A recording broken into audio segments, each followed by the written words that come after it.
Hey guys, today we're going to be talking about the hand muscles, everything about the hand. And to start off, we're going to talk about the anatomical snuff box.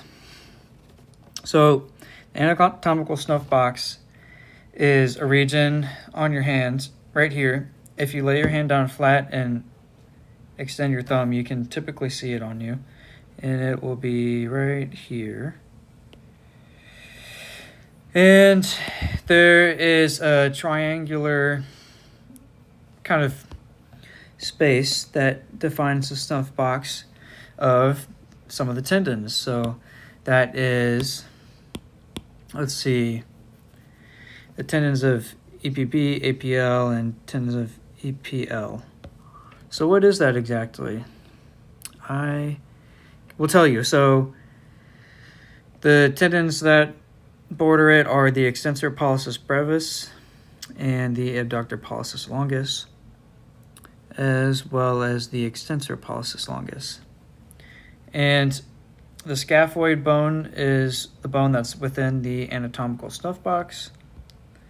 And if you get damage to the scaphoid bone, that can affect the branch of the radial artery, because this radial artery seems to run through. And then you also have the radial nerve superficial branch that runs through the anatomical snuff box. And that seems to be a vulnerable position. And this is also close to where you would take a radial pulse reading, would be close to your anatomical snuff box. All right. Here's another viewing of it, and you can kind of see that triangular shape that I was talking about here, formed by those tendons. And the extensor pollicis longus to base of distal phalanx, that's this line right here. And then extensor pollicis brevis to base of proximal phalanx, right here. Then the snuff box inside those tendons. And then we can see the trapezium and scaphoid. And that is right here, this bone and this bone. And then the abductor pollicis longus goes to the base of the first metacarpal right here. Here's the cephalic vein. And then the yellow one is the radial artery, which lays on the scaphoid and trapezium inside the snuff box, and then this is a superficial branch of the radial nerve. All right. Moving on, we're going to look at the actual muscles now. Well, first of all, let's talk about the extensor expansion. So that's this gray area right here. And in the extensor expansion, let's see, when the extensor digitorum muscle contracts, it pulls on the extensor expansion. And then it in turn extends the interphalangeal joints. Notice that the lumbrical muscles insert onto the hood part. So we see that the lumbrical muscle is here and they insert right onto this hood area of the expansion. And then through this attachment, it can also extend the interphalangeal joints. This muscle can, at the same time, flex the metacarpal phalangeal joints because of these two actions. So we see the extensor digitorum, the lumbricals, and the two interossi here. And here's another viewing of this hood. The hood's like right here, and then the extensor digitorum tendon attaches to it. All right. Moving on. We're going to start looking at, okay, we probably need to know these ligaments here. Let's see, here's the radial collateral ligament of the wrist joint on the radial side. And then we have their dorsal radial ulnar ligament on the ulnar side, radial ulnar, because this is connecting the radius and the ulnar. All right, and then we have the ulnar collateral ligament connecting the ulna to the wrist joint, and then right here we see, I think this is the dorsal radiocarpal ligament, so it's on the dorsal side, going from the radius to the carpals. All right. Here is more ligaments of the hand. We're gonna focus on this now. So let's look at the deep palmar muscles. So these are all the intrinsic muscles. These are the muscles responsible for fine motor control and precision movements of the hand. Okay. Thinner eminence, and thin R, by the way, means thumb. Hypothenar means the muscles around the pinky. So there's 3 of each. The thinner eminence muscles are innervated by the median nerve, and that's the abductor pollicis brevis, opponens pollicis, flexor pollicis brevis. And then we have the hypothenar, which are innervated by the ulnar nerve, and these are the abductor digiti minimi, flexor digiti minimi, and opponens digiti minimi. And these are pinky muscles. And these are the thumb muscles. Notice how these have different ulnar nerve, these have different nerve innervations. And then we have the deep palmar muscles, 3 of these: adductor pollicis, ulnar nerve, interossi, ulnar nerve, and then the lumbricals. 1 and 2 are median, and 3 and 4 ulnar. So if you remember, your thumb is 1, your index finger is 2, and so on. Pad and dab muscles, this stands for, well, the one thing we should know is that the AD is for adduction, and then AB is for abduction. Whoops. Let me fix that. Dang it. I gotta get rid of that. Okay. Abduction. All right. Median nerve mnemonic. A helpful mnemonic is loaf. 1/2 loaf may be useful for median nerve innervation to hand.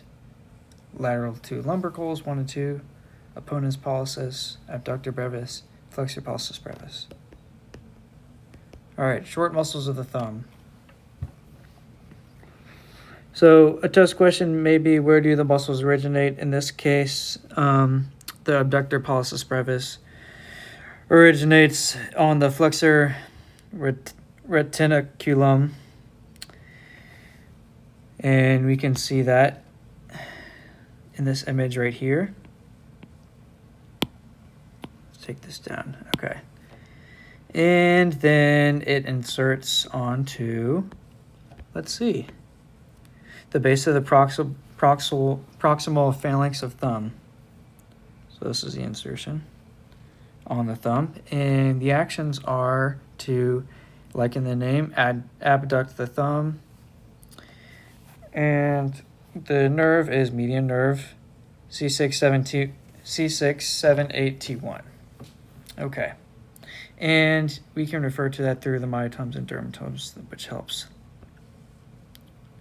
All right. And brevis, you can see that this is kind of a short muscle. That's why it's likely called brevis. And it's a short muscle. All right. Flexor pollicis brevis. So what do we think it does? Probably flexes. Yes, it does. It also assists in opposition. So this originates on the superficial head of the flexor retinaculum and the deep head of the trapezium and capitate. So we can see there's the origin and then the insertion. Looks like it's a similar place. Base of proximal phalanx of thumb. And this has 2 nerve innervations. So that's good to know. Flexor pollicis brevis, superficial head is the median nerve, and the deep head is ulnar nerve. Okay, opponens pollicis. So in the name opponens, this muscle does an opposition movement. It does opposition of the thumb at the carpometacarpal joint. So it brings the pads of the thumb and the fifth finger together. So if you do that, you can kind of imagine that movement of bringing your pinky and thumb finger together.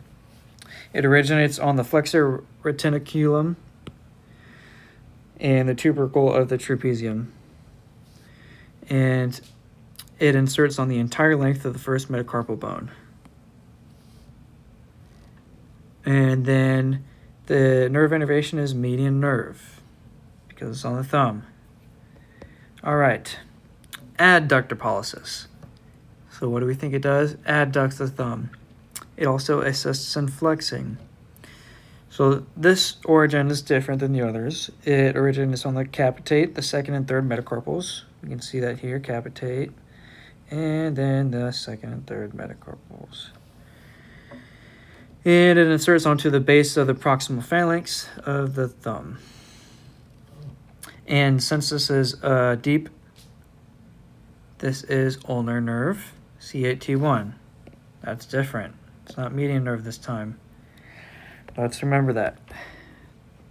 And here's a view of them all together. So we just went over adductor polysis. Let's see if we can find that on here. Here it is. These are the insertion points, and then we can see the origin points. That's important to know. Okay, short muscles of the thumb. All right, lumbricals. I have a feeling this is important. So let's look at the origin, surfaces of the flexor digitorum profundus tendons. And we can see that origin right here. These are the tendons, flexor digitorum profundus tendons, and then the lumbricals insert there, or originate there, sorry, and then they insert on the extensor aponeurosis of the dorsal surface of the phalanges.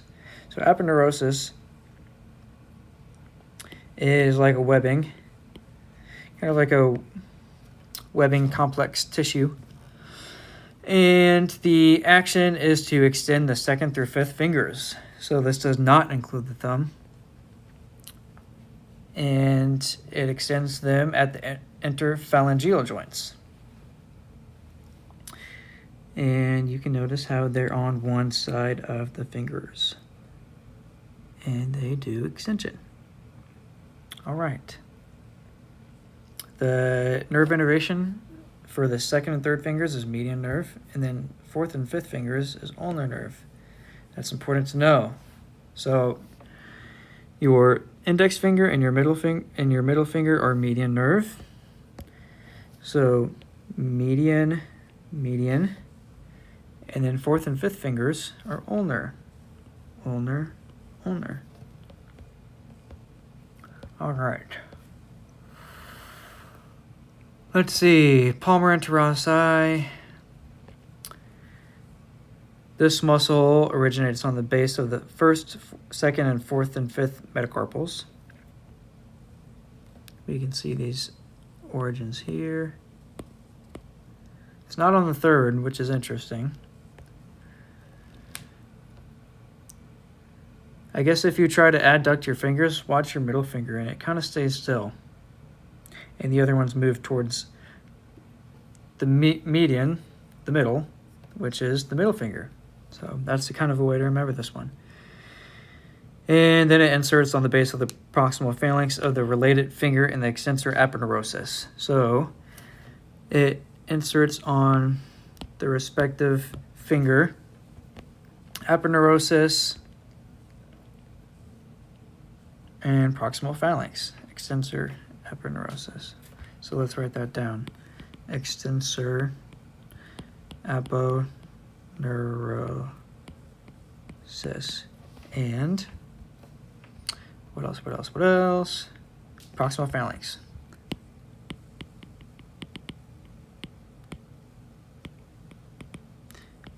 Insertion. All right. Good. And this is innervated by the ulnar nerve, C8 and T1. Okay. This is the dorsal interossi. It originates on the adjacent sides of all metacarpals. So it's on both sides, as we can see here.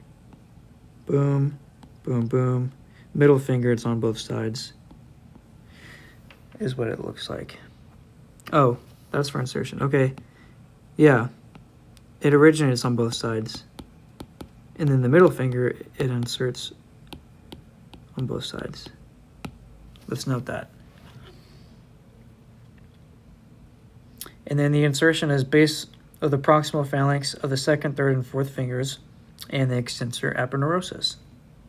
The action is to abduct the second, third, and fourth fingers at the metacarpal phalangeal joints.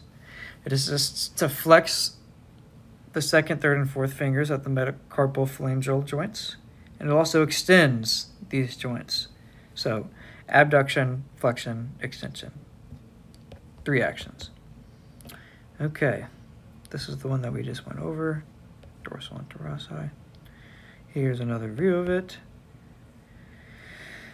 And I believe that's also the palmar interossi muscles. All right. Here are the hypothenor eminence. So this is the mini-me, basically means small, which means pinky finger. We're going to come back to these.